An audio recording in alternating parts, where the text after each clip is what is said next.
I'd like you to comment, please, on the reinsurance business and how it might look over the next 10 or 20 years. At Berkshire, we've usually bought businesses that are insulated to some degree from easy entry by new competitors and from commodity-type pricing. We want businesses that possess defensible franchises, few substitutes, resistance to cyclical factors, etc. The reinsurance business carries a lot of characteristics that are the opposite of what we usually look for. For Gen Re to prove out as an investment for us, we need better underwriting, and we also need prices to harden. But in a world with great global liquidity, where capital moves very rapidly from place to place, why wouldn't the reinsurance business gradually evolve into a poor business, where all excess returns are competed away, where price is never firm for very long because a new entrant arises and throws capital at the business? So I'd like you to comment on how Gen Re can be made to work, and also give us a broad view of how the reinsurance business might unfold over the next 10 or 20 years. Thanks. Okay, you've made some good points, and we have been actually in the reinsurance business at Berkshire Hathaway for 30 years, so it's a business obviously that we've paid a lot of attention to, and we've gotten some scars from at times, but overall we've done extremely well. And the reason we've done extremely well is because we've had an absolutely sensational manager in Ajit Jain, who I wrote about, running that business. But Ajit is a good example of what somebody with brains and energy and discipline and the right temperament and some capital behind him can do in a business. It's not the world's most efficient business, and it never will be the world's most efficient business, because it's not strictly actuarial. All excess returns will not be competed away. There will be people that will earn very subnormal returns in the business. There will be people that get killed in the business, and that means there will be quite a deviation from the mean in terms of the results of individual insurers. And we think that both at National Indemnity under Ajit and at General Re, that we have advantages so that our returns will be significantly better than average. But both of our businesses are subject to getting killed in any single year, will get killed in specific years, but also, in our view, will do better than average and more than satisfactory in terms of Berkshire Hathaway's results. I can't prove that to you now. I can show you what's happened over the past years.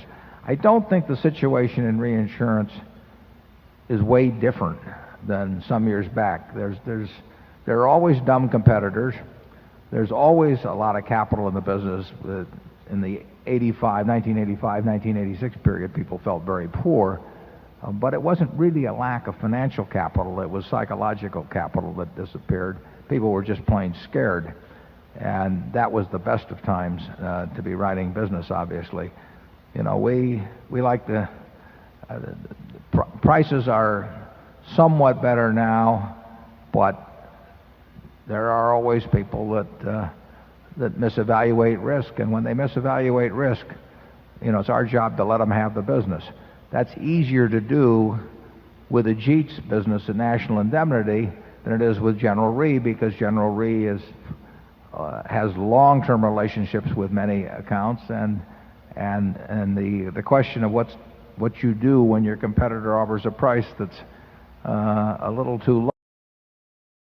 Doing business with for 50 years is a very tough decision to make, and so sometimes they probably do some business that might be labeled as necessarily evil. And Charlie always says that he doesn't mind an occasional transaction like that as long as you underline evil and not necessary.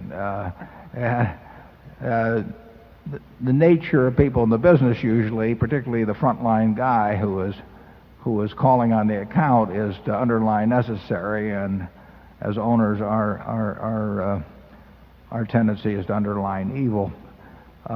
Gen Re has done a terrific job over the years of balancing the necessity of continuing relationships along with the discipline of making sure they get paid enough.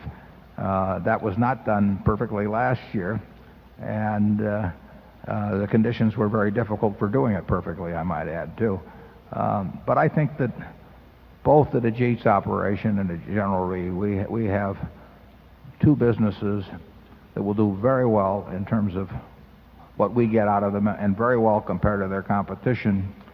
But occasionally we'll have a very bad year. I mean, we could have something happen tomorrow, a Tokyo earthquake, or I can name a bunch of them that would result in a very bad year, and that's what we're getting paid for. And if we price with discipline, our 20-year results can't be bad, no matter what any one year produces. And if we don't price with discipline, we'll get killed over time.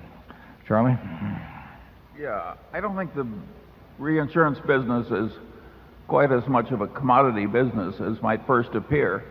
It's not like an execution transaction when you sell government bonds or something, where one broker is roughly just as good as another.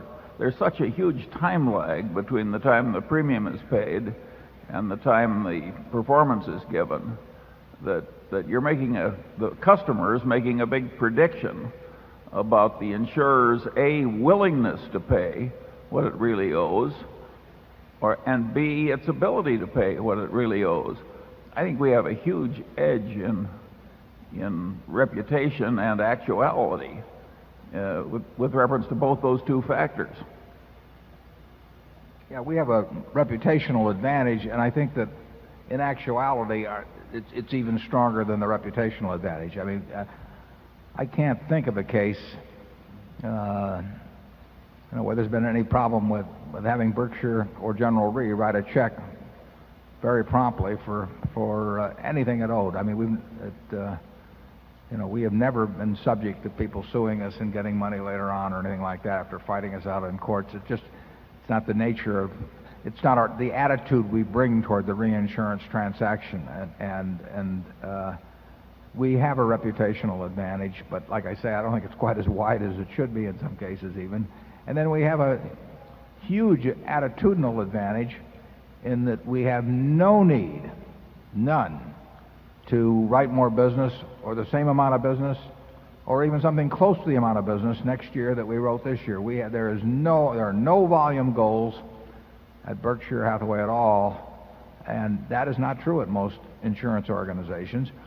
We report the results as they come in and as we see them, which also I think gives us an advantage in being realistic about all aspects of our business. We have huge amounts of capital behind us, so we can take large pieces of attractive business and keep them all for our own account. So we have a lot of advantages in the business, and they will translate into something better than the rest of the world gets. I don't know how much better, and I don't know what the rest of the world will get, but it's not insignificant, the advantages we have in the business. It's just about 3:30. We're going to have a directors meeting, and I really appreciate you coming out. Thanks, and we'll be back next year.